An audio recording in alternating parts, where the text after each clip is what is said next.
तो दरवाजा आखिरकार खुल गया है। फाइनली बुलबुलैया 3 का ट्रेलर आ चुका है, स्टारिंग कार्तिक आर्यन, तृप्ति डिमरी, माधुरी दीक्षित एंड विद्या बालन। अब जब ये दरवाजा खुलता है, होता है एक भूतिया कांड जिसका कनेक्शन होता है किसी भूत से और उसके इंसाफ से। इस बार भी ऐसी ही एक रिवेंज स्टोरी देखने को मिलेगी ऐसा लग रहा है। अब बुलबुलैया मंजुलिका के बिना बन नहीं सकती है और इस बार तो ओरिजिनल मंजुलिका आई है जिसने 17 साल पहले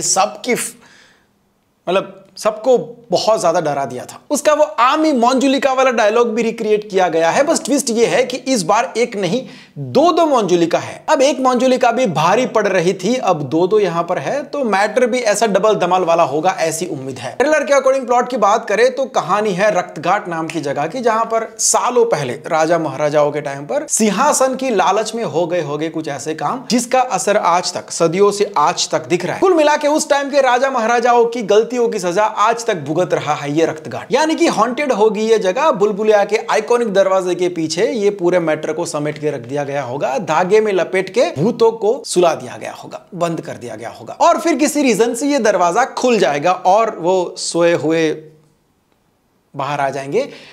फिर क्या होगा ये हमको फिल्म में देखना है। अब ट्रेलर के अंदर भूत कौन है ये तो हमको पता ही है, माधुरी दीक्षित एंड विद्या बालन। अब एक शॉट के अंदर ये दोनों डांस करते हुए, साथ में डांस करते हुए दिख रही है। वो पास्ट वाले सीक्वेंस में शायद जब राजा महाराजाओं के टाइम पर वो उनके सामने नृत्य पेश करते थे, जैसे पार्ट 1 में हमने देखा था, बिल्कुल वैसे। तो हो सकता है कि उस टाइम पर इन दोनों का या फिर इन दोनों में से किसी एक का कत्ल हुआ हो जिसका कनेक्शन सिंहासन के साथ हो। जिनको आज भी सिंहासन चाहिए उनकी आत्माएं अभी भी भटक रही है, रक्तघाट की बैंड बजा के रखी है। तो इस पूरी कहानी के सेंटर में है सिंहासन। अब ये दोनों कह रही है आमी मंजुलिका, एक सीन में दोनों एक दूसरे के साथ लड़ भी रही है, एक सीन में दोनों साथ में भी बैठी है, साथ में मिलकर रूह बाबा को डराती है, एक सीन में साथ में डांस भी कर रही है। तो दोनों के बीच का रिश्ता क्या है, ये दोस्त है कि दुश्मन? रक्तघाट का इन दोनों के साथ क्या कनेक्शन है और सबसे बड़ा सवाल मंजुलिका कौन है बे? ये सब इस कहानी के मेन क्वेश्चंस है जिसका आंसर हमको फिल्म देखने के बाद मिलेगा। माधुरी दीक्षित पहली बार ऐसे एक डार्क कैरेक्टर में दिखी है, भूत।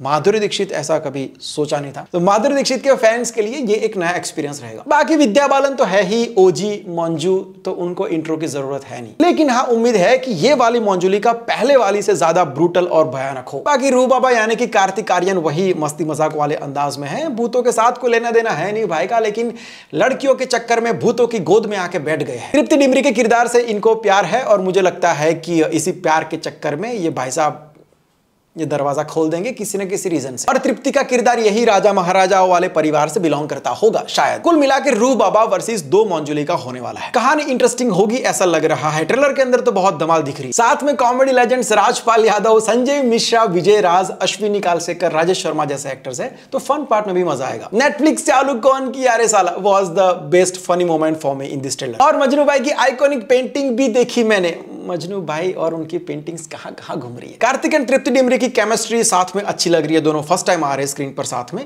तो ट्रेलर के अंदर भी दिख रहा है लव एंड रोमांस भर भर के है। कुल मिला के बात करें तो horror, suspense, thrill, emotions, love, romance and most importantly comedy, ये सारे इंग्रेडिएंट्स को हर बार की तरह डाला गया है परफेक्ट बिरयानी बनाने के लिए। ट्रेलर तो अच्छा है, उम्मीद रख सकते हैं कि बुलबुलैया फ्रेंचाइज के फैंस को यह फिल्म दिवाली पर एक एंटरटेनमेंट का गिफ्ट दे। बाकी देखते हैं फिल्म में क्या होता है, आगे की बातें करेंगे फिल्म देखने के बाद। आपको ट्रेलर कैसा लगा कमेंट्स करके बताना। मिलते हैं नेक्स्ट वीडियो के अंदर। बाय, टेक केयर, जय हिंद।